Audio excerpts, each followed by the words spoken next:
Olá, tudo bem? Desde a proclamação da República, em 1889, o Brasil é considerado um Estado laico.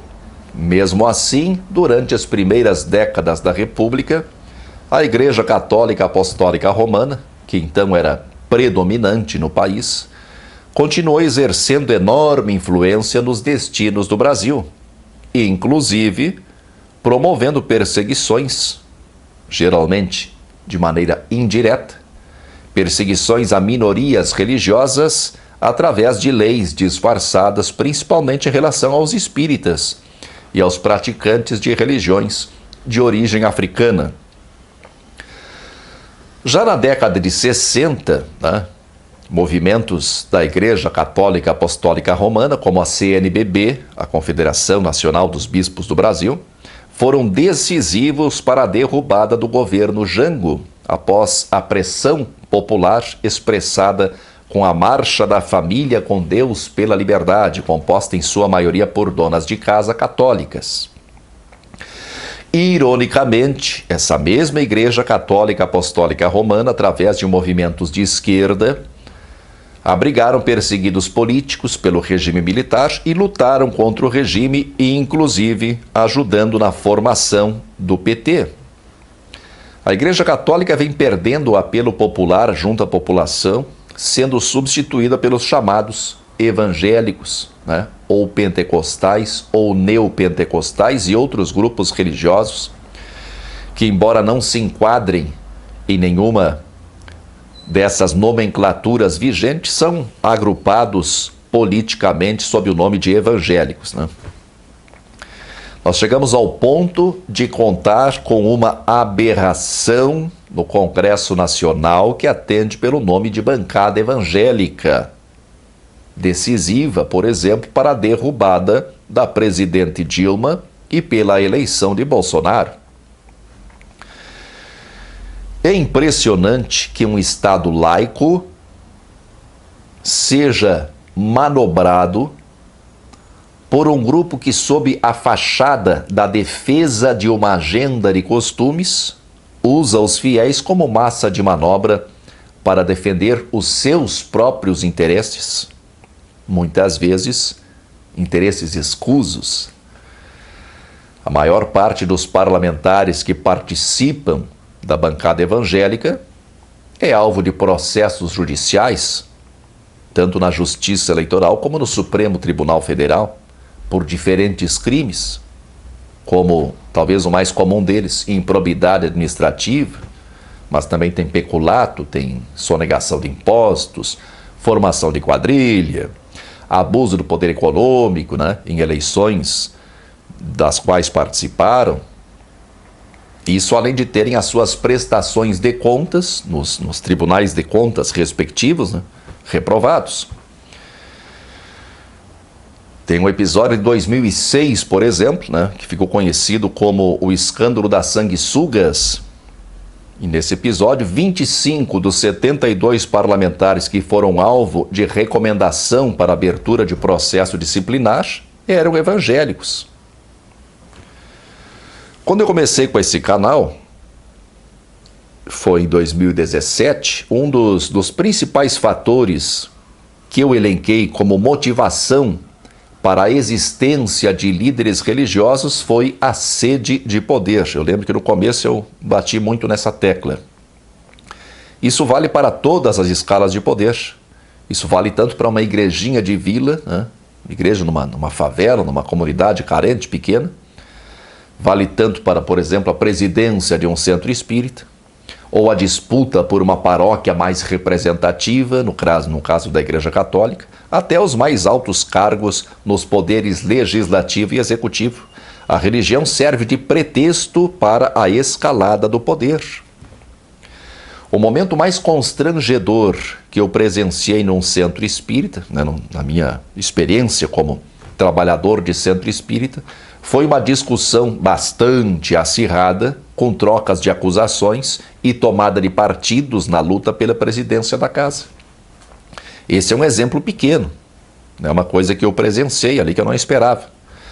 Mas é um exemplo pequeno que envolve pessoas que não têm interesse em dinheiro e que não almejam qualquer forma de poder fora daquele estrito círculo do espiritismo, mas é uma amostra de como a sede de poder é capaz de tornar pessoas calculistas e cegas em relação a valores que essas mesmas pessoas costumam defender. A tendência é que a bancada evangélica cresça cada vez mais. A Igreja Católica vem perdendo espaço e as diversas denominações evangélicas e pentecostais têm sabido aproveitar esse vazio, esse vácuo de poder potencial para explorar a credulidade de um povo acostumado a ser tratado como massa de manobra, um povo que tem necessidade de seguir líderes. E para manter seus privilégios assegurados pela Constituição, como é o caso da isenção de impostos pelas igrejas, né?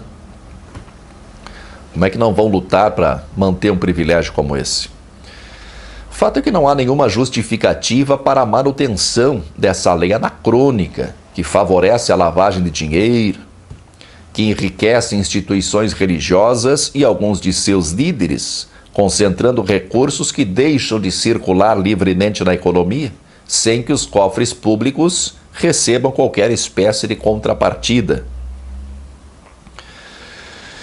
E, infelizmente, enquanto alguns ingênuos, bem intencionados, defendem a religião institucionalizada, porque acreditam que o povo necessita de crenças, acreditam que o povo necessita de consolo espiritual. Enquanto isso acontece, seus líderes se esbaldam no poder, ditando os rumos do país, defendendo seus interesses particulares e corporativos, usando e alimentando permanentemente a polarização política, essa coisa vergonhosa, para manter o povo ocupado com discussões histéricas e estéreis, pautadas principalmente em costumes, o que não devia de modo algum ser agenda política, enquanto eles estão cuidando apenas de si mesmos e da sua turminha.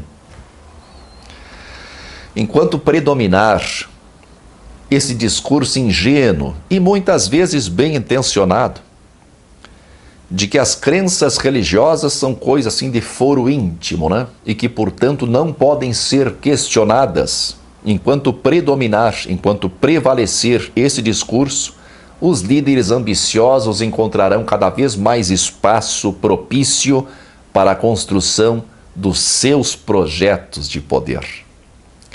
Historicamente, a religião vem sendo usada como instrumento de poder. Nós tivemos ali 1000 anos de Idade Média, em que a Igreja Católica Apostólica Romana ditava as regras. Grande parte das guerras, se não são causadas diretamente por questões religiosas, elas têm a religião como pano de fundo. Uma das principais barreiras que impedem o diálogo e o entendimento entre as pessoas é justamente a religião, em suas manifestações populares, geradoras de personalismos e rivalidades. O Estado laico, no final das contas, é uma mentira. Nós apenas não temos uma religião oficial, uma religião de Estado, mas princípios religiosos anacrônicos, defendidos por líderes sedentos de poder, continuam ditando as regras, continuam gerando discussões inúteis sobre todos os aspectos, que têm como único objetivo manter a massa entretida e distraída.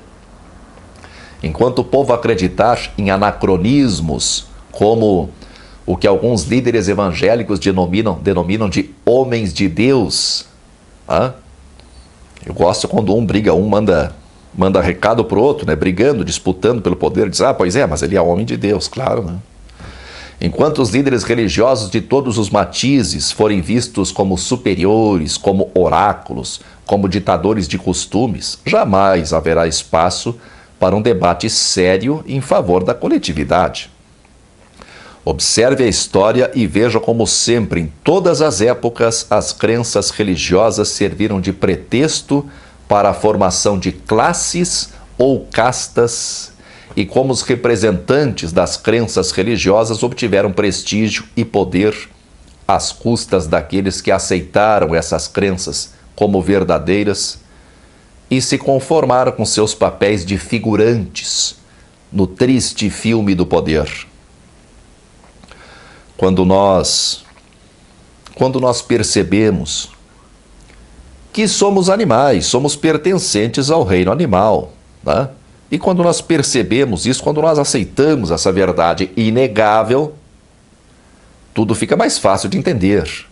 Entre os grandes mamíferos, o macho dominante exerce o seu poder impondo medo aos demais.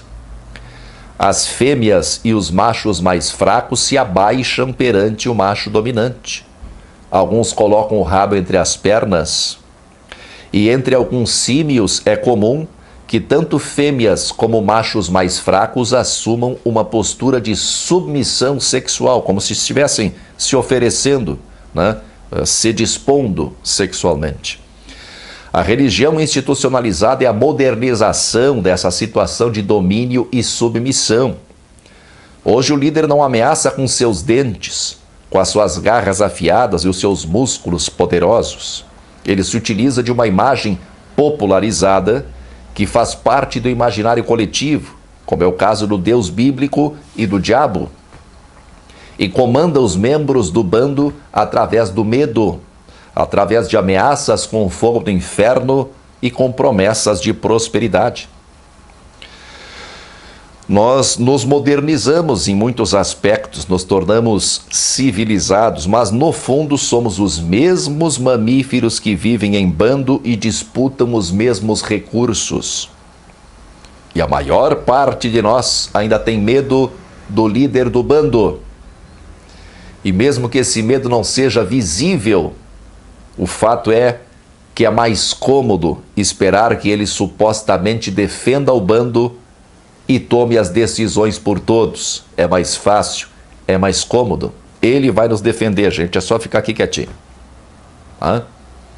E não precisamos decidir nada, deixa que ele tome as decisões por nós, que ele sabe. Para que debater ideias? Ou melhor, para que estudar? Para que se esclarecer a fim de ter condições de analisar ideias e propostas? Se isso dá tanto trabalho. E se o líder está ali pronto para tomar a decisão? Para que esforço? É só esperar a orientação do líder, afinal ele é homem de Deus. E o pior são aqueles mais esclarecidos que, mesmo tendo condições intelectuais de pensar com a própria cabeça, mesmo tendo condições de chegar por si mesmo às suas próprias conclusões, se deixaram envolver pelos discursos bem feitos, pelas análises já prontas, apesar de nunca conferidas, e tomam parte na disputa tragicômica pelo poder, apoiando uma das partes predominantes, sem se dar conta de que uma necessariamente sustenta a outra. Uma só existe por causa da outra. Um polo municia o discurso do outro polo. Não haveria nada a lamentar, pois sempre fomos governados por líderes que visaram, em primeiro lugar, os seus próprios interesses e os interesses do seu pequeno grupo. Mas com tanto acesso à informação como nós temos hoje, era de se esperar que nos libertássemos, pelo menos até certo ponto, da influência nefasta dos líderes. Eu tinha essa esperança quando começou a surgir ali a internet, né? Começou a se popularizar o acesso à informação. Vã esperança. O que nós vemos hoje é exatamente o contrário. E enquanto isso, a bancada evangélica distrai as massas com suas discussões histriônicas sobre a agenda de costumes, enquanto mantém os privilégios que conquistaram para os impérios da religião institucionalizada.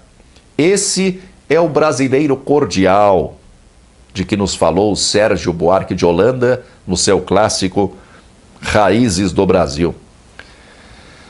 Durante décadas, essa expressão brasileiro cordial foi interpretada como se referisse à cordialidade, uma espécie de bondade inata do brasileiro, quando na verdade ela se refere a cordial como referente ao coração, né? A agir com o coração, agir com a emoção em vez da razão. Não somos um povo racional. Agimos com a emoção. E geralmente nos contentamos com emoções baratas. A verdade pouco nos importa. Nós nos contentamos com uma historinha de fácil compreensão, uma historinha que aguce a nossa imaginação, né? Cheio de imagens fortes, carregadas de emoções, que trabalhe com princípios dualistas bem definidos de bem e mal, né? Mas deixamos para os líderes a tarefa de definir o que vem a ser, afinal de contas, bem e mal.